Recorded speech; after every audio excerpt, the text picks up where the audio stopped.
Ayan, isang mapapalang araw sa inyong lahat, mga kaibigan, mga brother, sister. Nandito na kami ngayon sa Sitio Magata. Ayan, natatanawan nyo yung bundok. Yung ilog niya, tatawid tayo. Medyo mababaw naman ngayon. Wala na kasi yung tulay, nasira na. Sa ngayon doon sa tao sa labas, magbabang araw tayo. Wala yatang yung matatapakan patawid ko, medyo malalim-lalim yung mga dadaanan doon. Yan, mga kalingap, samahan nyo ko. At pupunta tayo dito sa mga kapatid natin mga katutubo. Pero hindi ko pa kilala yung ating matutulungan dito, dalawang senior citizen. At sana yung pupuntahan natin na nag-repair ay nandito para masamahan tayo. Sabi 2 oras daw tayo maglalakad. Kaya mga kalingap, supportahan niyo po yung ating adik. Ito kasama ko si Dialysis pala. Ang biyaya ko, biyaya mo yan. Mga dalawa. Kakayahanan na pagdating po sa financial na gano'n. Mga kalingap, samahan nyo kami. Maganda itong lugar na ito, tingnan nyo. Ayan, ilog, ayan. Maglalaki yung bundok. Tatlong bigas na 5 kilo ang dala natin. Isa sa likuran ko sa bag. Saka ito, dalawa. Tsaka yung mga may damit akong ibibigay at konting sapatos dun, mga kaibigan. Tingnan natin kung may madadaanan tayo, kailangan tayo natin magpaka. Tutulungan natin dito dalawang senior citizen. Pero hindi ko pa sila nakikita at nakikilala. Kaya samahan nyo kami sa aming pagdalakbay. Ayan. Maliit lang naman yung ilog, kaya lang yung malalim yung tatawiran. Tara. Ayan. Kapatid ko. Si Los Piminda yan. Ay, sino magdadala niya? Akala ko may sasalubong sa'yo ng Ayan o! Yung binigyan ng tulong. Ayan, sumakay na yung bag namin. Yung aking kapatid na si Luz. Saka si Liam. Mababaw na yung tubig ngayon. Pero kailangan mong tumawid. Walang dadaanan. Kaya sasakay ka rito sa bangka. Paano ba? Saan ako? Sige, dyan. Ay, baka mabasa yung bigas. Ay, di hawakan mo na lang. Dito sa gilid-gilid Ganito ba sa gilid ng Tayo na lang tayo kasi ibabasa natin yung bigas. Ayan mga kaibigan.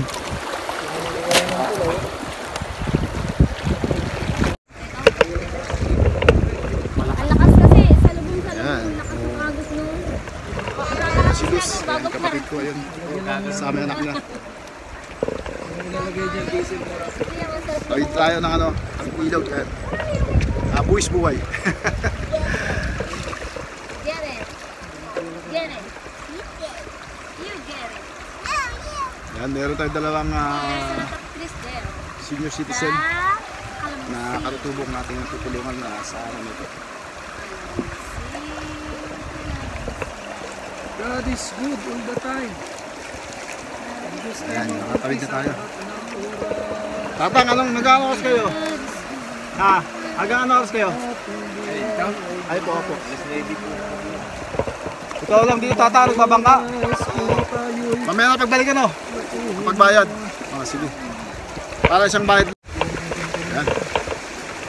Dito ka rin naligo, nila kayo po. Tara. Ganda, no? Ayan, sinamahan ako ng aking mga kapatid, kuya, tsaka yung si Luz. Ayan, mga dalawa na.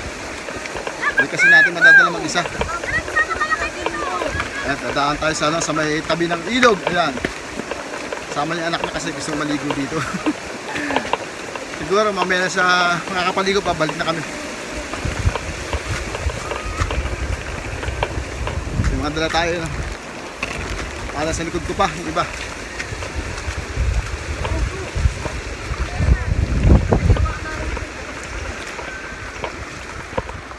Ito yung ating dinadaanan. Mamaya po, mas mahaba pa yung ating lalakarin.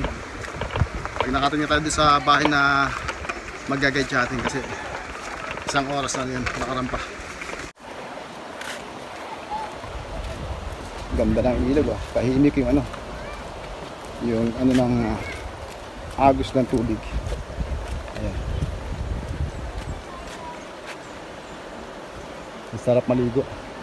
Ito yung dinadayo itong lugar na ito. Ito yung tourist spot din pero hindi siya ganun kalakas na ano, na lugar na talagang maraming tao. Hindi katulad ng Daraitan.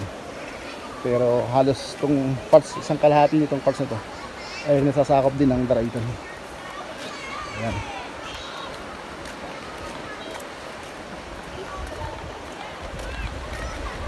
Ayan. Tayo.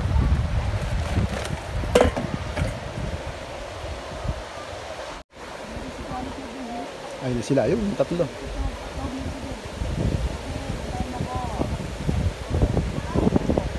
Napunta kami doon sa pano ng bundok na nakikita yun.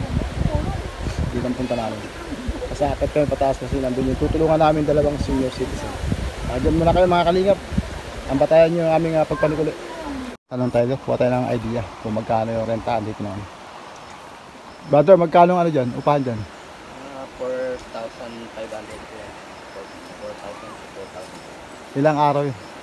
Isang araw, isang gabi, ang ano namin rest namin. Parang ano lang, parang 24 hours lang ano? Okay.